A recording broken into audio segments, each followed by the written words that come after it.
আমার নর্থ বেঙ্গল সিরিজে তোমাদের সবাইকে আরো একবার স্বাগত। আজ আমি তোমাদেরকে নিয়ে যাব কালিম্পং। কালিম্পংয়ের একটা লুকোনো ছোট্ট গ্রাম ডুগা ভ্যালি। আজ সেই ভ্যালির গল্পই থাকবে। কাগে ব্লকের মধ্যে পড়া এই ডুগা গ্রাম, যেখানে পাহাড়ি বাতাসের সাথে অনেক গল্প বলা যায়।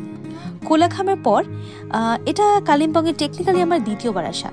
তবে এই ভ্লগে থাকছে 360 ডিগ্রি ভিউ পাওয়া যায় এমন একটি হোমস্টে, ছবির মতো পাহাড়, ভ্যালির সৌন্দর্য আর একটা একদম লুকোনো পাহাড়ি ঝর্ণা, যেখানে ঘন্টার পর ঘন্টা বসে থাকা যায় চুপচাপ। তবে সবকিছু শুরু করার আগে আমি তোমাদের গল্পকার পাপড়ি তোমাদের সবাইকে a warm welcome to the Bong trails. চলো তাহলে আজকের ডুগা ভ্যালির গল্প বরং শুরু করা যাক।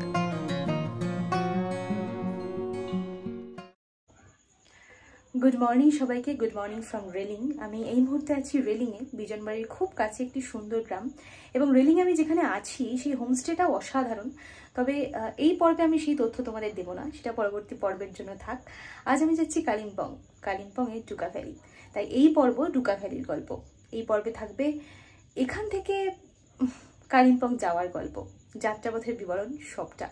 তাহলে আর সময় নষ্ট না করে এবার বেরিয়ে পড়ি।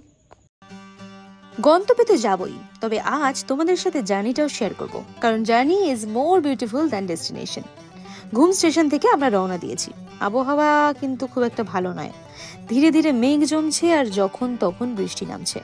আমরা বাইকে চলেছি, তাই ক্রমাগত অনুভব করে চলেছি পাহাড়ি রাস্তার সেই বিশেষ একটা ঘ্রাণ, যা কেবল বর্ষার শুরুতেই পাওয়া যায়। জোরবাংলা মোড় থেকে এসে আমরা বাঁদিক নিয়েছি এবং এসে পড়েছি লামাহাটার পথে।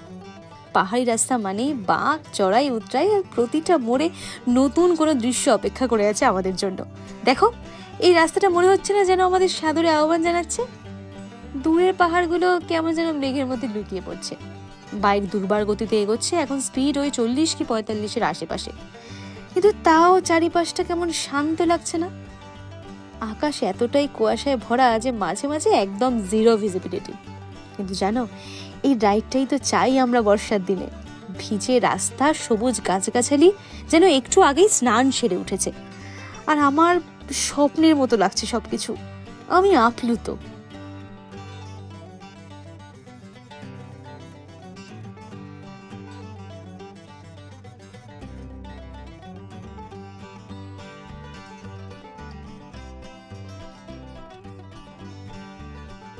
এই যে জায়গাটা দেখছো, এই জায়গাটার নাম 6 মাইল, আর এটা তার বাজার। এখান থেকে আর 7-8 মিনিট, তারপরেই লামাহাটা। দেখো, চলতি পথে এনাদেরও দেখা পেয়ে গেলাম। ওরা সবসময় কারোর না কারোর অপেক্ষায় থাকে। উফ, আমার যে কি দারুণ লাগছে তা আমি বলে বোঝাতে পারবো না তোমাদের। আচ্ছা, যারা প্রথমবার আমার এই ভিডিওটা দেখছো তাদের জন্য বলি, ডেসক্রিপশনে আমার এই নর্থ বেঙ্গল সিরিজের আগের পর্বগুলোর লিঙ্ক আছে, চাইলে দেখে আসতে পারো। আর ভিডিওতে যদি তোমরা এতক্ষণ থেকে যাও আর যদি ভালো লেগে থাকে, তাহলে সাবস্ক্রাইবটাও করে দিও। এই দেখো, তোমাদের সাথে কথা বলতে গিয়ে হঠাৎ করেই মেঘ কেটে গেল। চোখের সামনে ওই তো দূরের পাহাড়গুলো কেমন দেখা যাচ্ছে।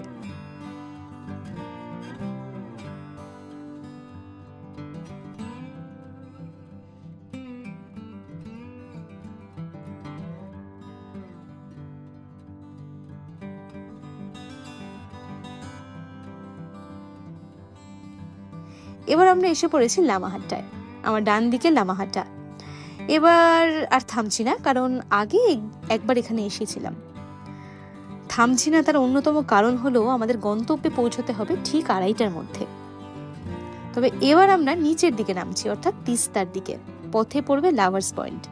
এই পয়েন্ট থেকে দেখা যায় তিস্তা আর রঙ্গিতের মিলনস্থল, একেবারে পাখির চোখে। রাস্তা কিন্তু এখানে বেশ ঢালু, তাই একটু ধীরে চলেছি আমরা। কিন্তু চারিপাশের দৃশ্য এমন যে মনটা খালি বলছে যে আরো কিছুক্ষণ থাকি, দেখি, আরো দেখি। এমনকি আকাশটাও যেন রং বদলেছে। আবছা মেঘের জায়গায় এখন উজ্জ্বল নীল আকাশ। বিশ্বাসই হচ্ছে না যে 1 ঘন্টা আগে যেখানে বৃষ্টির তাণ্ডব চলছিল, এ যেন শরৎকাল এসে গেছে। আমি আমার খুব কম ভ্লগেই যাত্রাপথের এত সুন্দর বর্ণনা দিই, কিন্তু এতটা রাস্তা পাড়ি দিয়ে আমরা যখন গন্তব্যে পৌঁছাবই, তাই ভাবলাম এই রাস্তাটুকুও তোমাদের দেখানো যাক, কারণ গন্তব্যে তো পৌঁছেই যাব। জার্নিটাই তো আসল, কি তাই তো?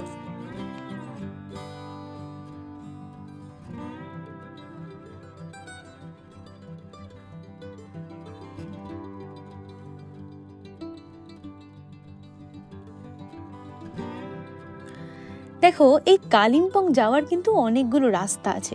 যাদের আমার মতো বাইকের সুবিধা নেই তারা এনজেপি থেকে ডিরেক্ট চলে আসতে পারো কালিম্পং। এছাড়াও তোমরা যারা দার্জিলিংয়ে থাকবে তারা আমার মতো দার্জিলিং থেকে শেয়ারে চলে আসতে পারো কালিম্পং ট্যাক্সি স্ট্যান্ড, এবং সেখান থেকে তোমরা ডুকা ভ্যালি যাওয়ার জন্য কিন্তু গাড়ি পেয়ে যাবে। তবে আমার মতে একটা সম্পূর্ণ গাড়ি রিজার্ভ করে নেওয়াটাই বুদ্ধিমানের কাজ হবে।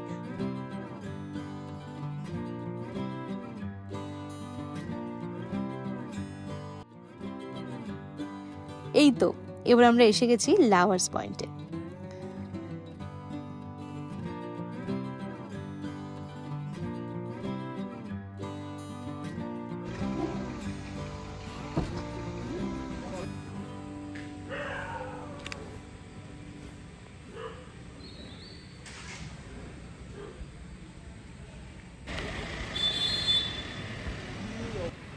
থামস আপ খাচ্ছে ও, হায় কপা।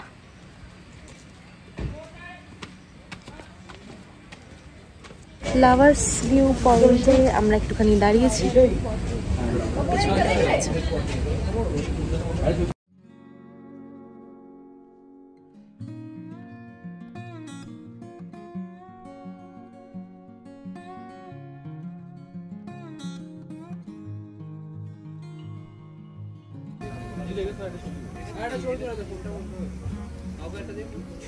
তুমি কি কিছু খেতে চাও? তোমার জিভ থেকে লাল পড়ছে কেন?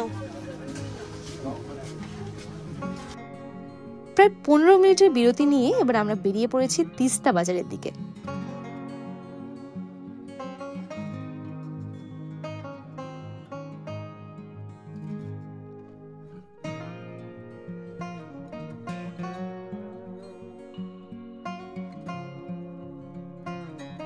এই যে ছোট্ট কাঠের ব্রিজ, এটা পেরিয়েই আমরা এবার এক পাহাড় থেকে আরেক পাহাড়ে চলে এলাম।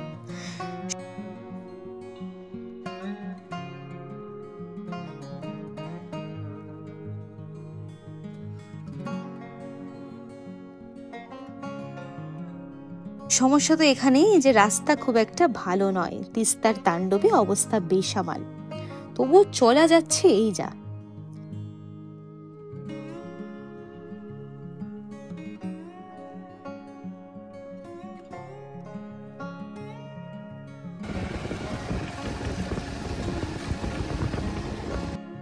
এবার এখান থেকে ডান দিক মোড় নিয়ে আমরা কালিম্পং রোডে ঢুকে পড়ছি। ভাবতেই পারছি না বর্ষার মধ্যেও এই রকম নীল আকাশ, আহা। এবার কিন্তু আমাদের পাহাড়ের চড়ার পালা। নদী পার হয়ে চলেছি কালিম্পং এর দিকে। পুরো রাস্তা একেবারে সতেজ সবুজ, বৃষ্টির পর যেন নতুন প্রাণ পেয়েছে গাছেরা। ধীরে ধীরে এবার আমাদের চেনা শহরের দৃশ্যপট।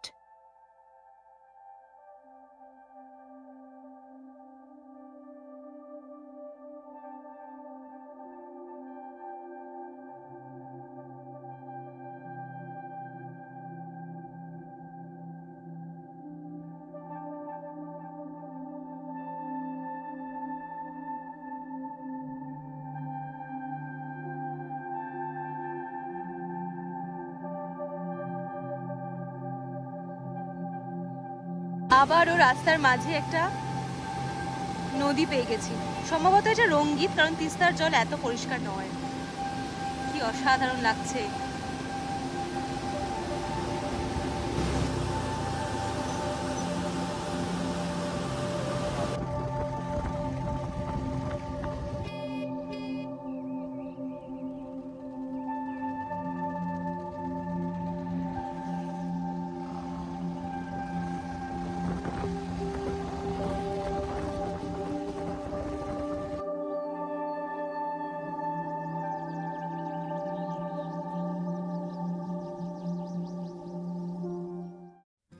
এই আমরা ঢুকে পড়লাম কালিম্পং মেইন টাউনে। শহরের মধ্যে দিয়ে গিয়ে ট্যাক্সি স্ট্যান্ড থেকে এসে ডান দিকে মোড় নিয়ে আমরা এইবারে গিয়ে চললাম তন্দ্রাবংয়ের দিকে। এই এতটা রাস্তা পেরিয়ে এলাম, চোখের সামনে ল্যান্ডস্কেপ গুলো কিভাবে বদলে গেল লক্ষ্য করলে? এখানে আবার রাস্তায় দেখি বাঁশের জঙ্গল।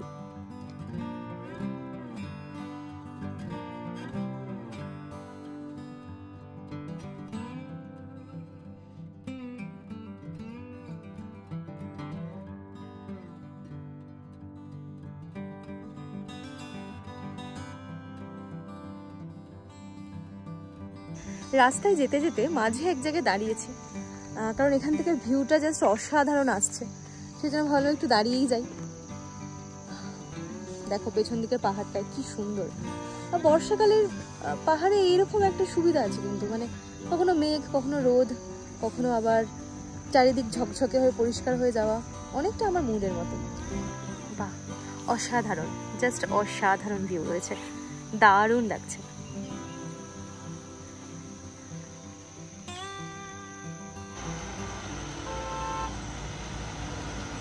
আমি লাস্ট 2 বছর আগে যখন এসেছিলাম তখন এই রাস্তায় কাজ চলছিল। এই যে সোজা রাস্তাটা চলে যাচ্ছে, এটা সোজা গেলে লাভা, আর তার কিছুটা আগে পেডং। তো এই রাস্তায় কাজ চলছিল প্রায় 2023-এর কথা আমি বলছি, এবং রাস্তা এখন বেশ ভালো হয়ে গেছে।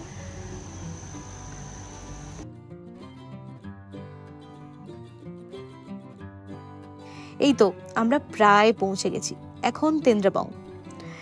তেন্দ্রাবং পার করে আমরা পৌঁছাবো ডুকা গ্রামে। এই আমরা চলে এলাম ডুকা গ্রাম। সামনেই পড়বে ডুকা ফলস, সেই জায়গা যেখানে প্রকৃতি নিজের সুরে গান গায়, ঝর্ণার শব্দে মন জুড়িয়ে যায়। এই হচ্ছে ডুকা ফলস, আমাদের হোমস্টে থেকে খুবই কাছে, খুব একটা দূরে নয়। তবে এখানে রাস্তার কন্ডিশন কিন্তু একেবারেই ভালো না, খুবই খারাপ। আমরা সামনেটা যাব, গিয়ে তোমাদের আরো কাছ থেকে দেখাই, চলো। এই হচ্ছে সেই ডুকা ফলস, দেখো।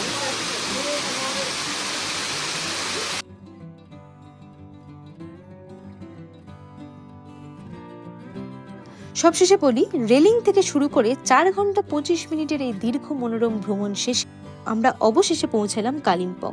তোমরা যারা এনজেপি থেকে আসতে চাও তারা গাড়ি ভাড়া করে আসতে পারো, অথবা কালিম্পং বাজার থেকেও তোমরা গাড়িতে আসতে পারো। খরচ পড়বে প্রায় 4000 থেকে 4500 টাকার কাছাকাছি।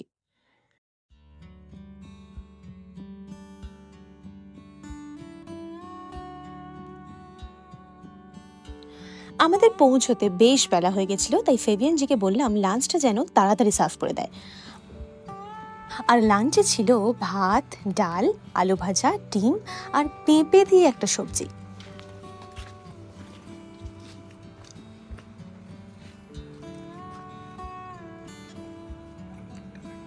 প্রতিদিন যদি এরকম জায়গায় বসে লাঞ্চ করা যেত কি ভালো হতো না?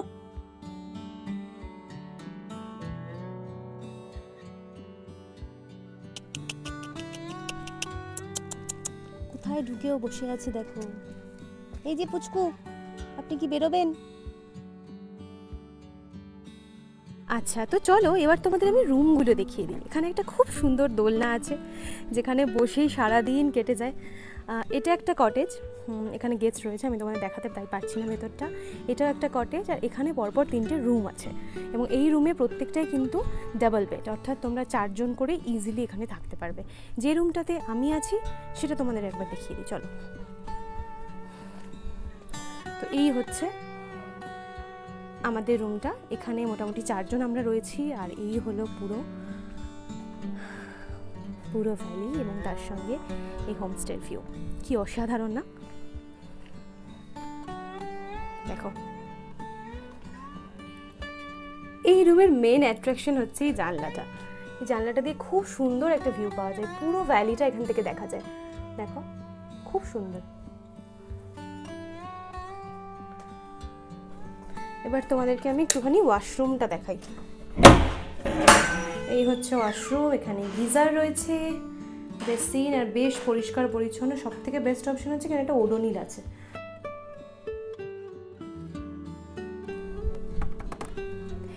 এই দোলনাটাতে বসেই আমার সারাদিন কেটে যাবে, এত সুন্দর। আমার দোলনা এমনিতে খুবই ভালো লাগে, এবং যে হোমস্টেতে এরকম দোলনা থাকে আমার তো আরোই ভালো লাগে, দারুণ লাগে। আমি এদিক ঘুরে বসে আছি ভিডিও করছি বলে, আদারওয়াইজ আমি ওদিকেই বসেছিলাম। ফেভিয়ানজি বললেন এখান থেকে প্রায় 2 কিলোমিটার নিচে একটা দারুণ নদী আছে, তাই সবাই মিলে হই হই করতে করতে চললাম। আমরা হোমস্টে থেকে একটু নিচের দিকে যাচ্ছি। এখানে একটা খুব সুন্দর নদী আছে, যে ডুকা ফলসটা আমরা দেখলাম, সেই ডুকা ফলসটাই যে নদীতে গিয়ে মিশেছে, সেই নদীর দিকে আমরা যাচ্ছি। আর এই জায়গাটার নাম বললো গ্যারকখোলা। কিছুটা তো বাইক নিয়ে এসেছি, কিন্তু নিচে রাস্তা খুবই খারাপ, যেটা আমার পেছনে তোমরা দেখে বুঝতেই পারছো ভীষণ খারাপ রাস্তা। তো আই ডিসাইডেড টু ওয়াক, কারণ গাড়ি নিয়ে এখানে যাওয়াটা রিস্ক। কিছু না, আমি নেমে গেছি ইচ্ছে করে, যেহেতু গার্ড পরে আসিনি। এই জায়গাটায় ল্যান্ডস্লাইডটা হয়েছে জাস্ট দেখো, আর রাস্তার ঢালটা দেখো। এই রাস্তাটা ওই নদীতে যাওয়ার মধ্যেই পড়ে, এখান দিয়ে যেতে হবে। ভীষণ মানে প্রচণ্ড খাড়াই, মানে জাস্ট নেমে গেছে স্লিপের মতো। ছোটোবেলায় আমরা সেই স্লিপ চড়তাম সেই রকম। এই দেখো রাস্তা, খুবই খারাপ রাস্তা। অ্যান্ড ওই যে আমার বাইকার যাচ্ছে, সে ল্যান্ডস্লাইড হয়েছে। দেখো জায়গাটা কি সুন্দর, গহীন অরণ্য, পাশে ঝর্ণা, একদম প্রকৃত অফবিট বলা চলে। যারা জুকা ভ্যালি আসে অনেকেই কিন্তু এই জায়গাটার খোঁজ পায় না বা জানে না, কিন্তু আমরা চেষ্টা করি একটু অফবিট জায়গা, একটু অন্যান্য জায়গা খুঁজে বার করার। তাই সেই প্রচেষ্টা সফল বলা চলে। দেখো জাস্ট জায়গাটা কি সুন্দর। এই হচ্ছে অফবিট, অ্যাকচুয়াল অফবিট এটাই। এখানে একটা 10 পিচ করে থেকে যেতে হবে, ব্যাস।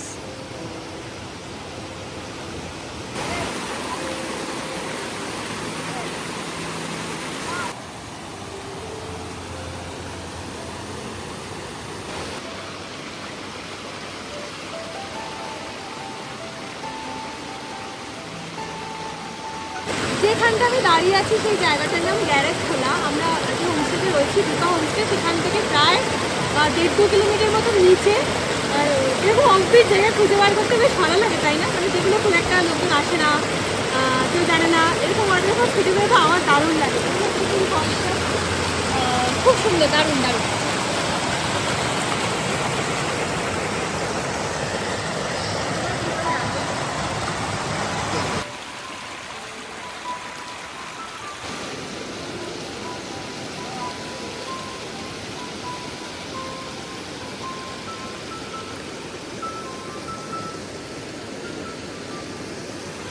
নেমে চলে এসেছি খুব সুন্দর করে, কিন্তু এবার উঠতে আমার অবস্থা খারাপ।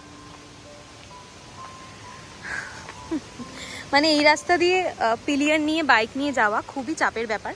তো সেই জন্য কিছুটা হেঁটে উঠি, তারপর যেখানটা ভালো রাস্তা ছিল সেইখান থেকে আবার আমরা চলে যাব।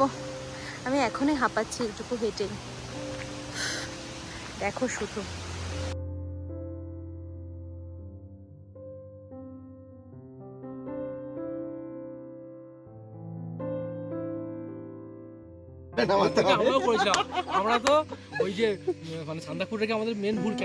সন্ধে হয়ে গেছে আর কি ভাল লাগছে এখানটা দেখতে। অনেকদিন পর একটা ক্লিয়ার আকাশ পেলাম।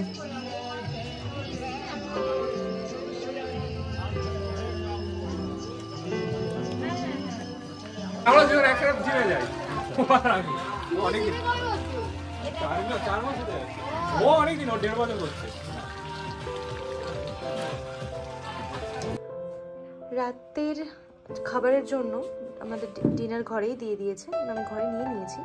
এটা একটা ঝিঙের তরকারি, ভাত, এখানে রয়েছে চিকেন, আর এইখানটাতে রয়েছে ডাল। তো খেয়ে নি, বাইরে আর জায়গা নেই, বৃষ্টিও পড়ছে খুব জোরে, তাই ঘরেই খেয়ে নিচ্ছি।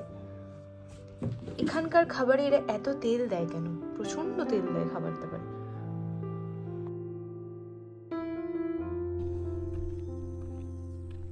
হোমস্টের পেছন দিকটা ঠিক এরকম একটা ভিউ আসে, পেছনটা পুরো সবুজ পাহাড়। আর এই দিকেও যে হোমস্টেগুলো রয়েছে এগুলো এখনও কাজ চলছে, এগুলো এখনও হয়নি, মনে হয় ওপেন হয়ে যাবে। আর এটা এনাদেরই property, I guess, I am not sure. আর এই রাস্তা ধরে সোজা নিচে চলে গেলে ওই নদীটা পড়ে, যেখানে আমরা কাল গেছিলাম এবং তোমাদের দেখাচ্ছিলাম। এরকম জায়গায় দুদিন কাটিয়ে গেলে মন্দ লাগবে না। হ্যাঁ, তোমরা এসো এসো, চলে এসো এখানে। রাস্তার কন্ডিশনও খুব ভালো, খুব খারাপ নয়, গাড়ি বা বাইক নিয়ে যে কেউ চলে আসতে পারো, খুব সুন্দর জায়গা।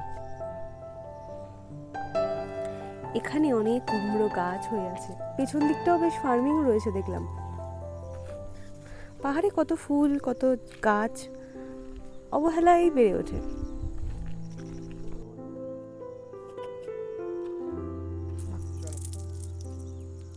এই জায়গাটা কি সুন্দর না? একদম হোমস্টের পেছন দিকে এই জায়গাটা, এখানে বসেই অনেকটা সময় কাটিয়ে দেওয়া যায়, খুব সুন্দর। আর পাহাড়ের একটা মুড আছে, কখনো রোদ, কখনো বৃষ্টি, কখনো মেঘলা, একদম আমার মুডের মতো খামখেয়ালি। তাই বোধহয় পাহাড়ের সঙ্গে আমার একটা সোল কানেকশন আছে, কারণ অনেকটা আমারই মতো।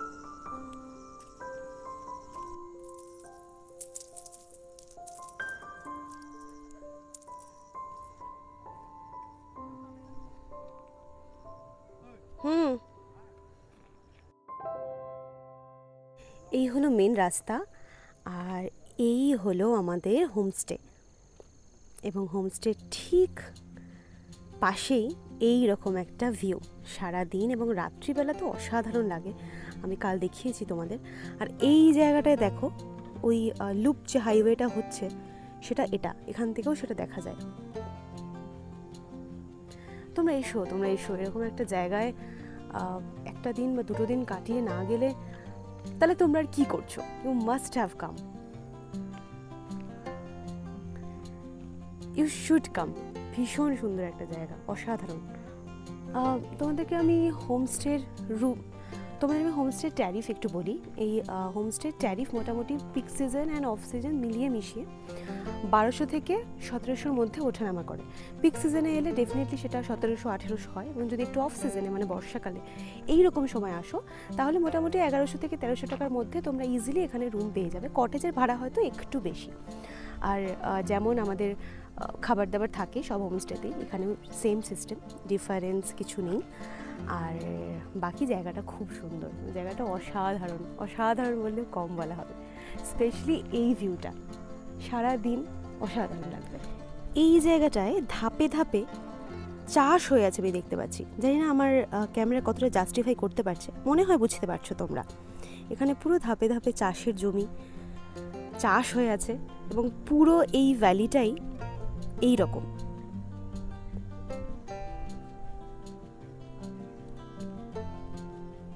ব্রেকফাস্ট নিয়েছি, আমাদেরকে লুচির অপশনস দিয়েছিল, প্লাস রুটি দিয়েছিল। আমি রুটি নিয়েছি কারণ আমি পাহাড়ে এমনিতেই এত তেলের রান্না হয় তো, তাই সকালবেলা একটু আমি তেল ছেড়ে খেতে চাই আর কি। রুটি এবং তার সঙ্গে যে তরকারিটা, তরকারি দিয়েছে। এরকম একটা ভিউতে বসে বসে খাওয়ার দাবার, লাঞ্চ ব্রেকফাস্ট, আহা হা।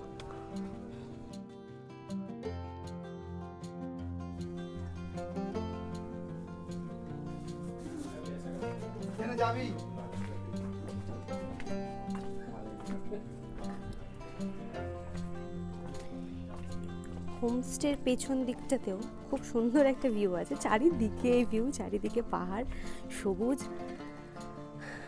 চোখের শান্তি, মনেরও শান্তি। এই পোকাটা বলছে বিক্রি হয় 1000 টাকা করে।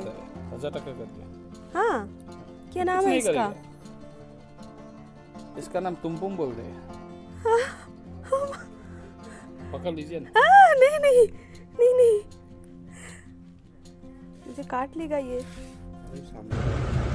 ওকে, তো আমরা এবার যোগা ভ্যালি থেকে বেরিয়ে যাচ্ছি। একদিনের স্টে আমাদের কমপ্লিট। খুব অল্পই, মানে একদিনের জন্য এসেছিলাম এই জায়গাটাতে, এবং জায়গাটা ভীষণই সুন্দর। সমস্ত ডিটেলস ডেসক্রিপশন তো আমি দিয়েই দিয়েছি, আর ডেসক্রিপশন বক্সে নাম্বার আছে, চেক আউট করে দেবো।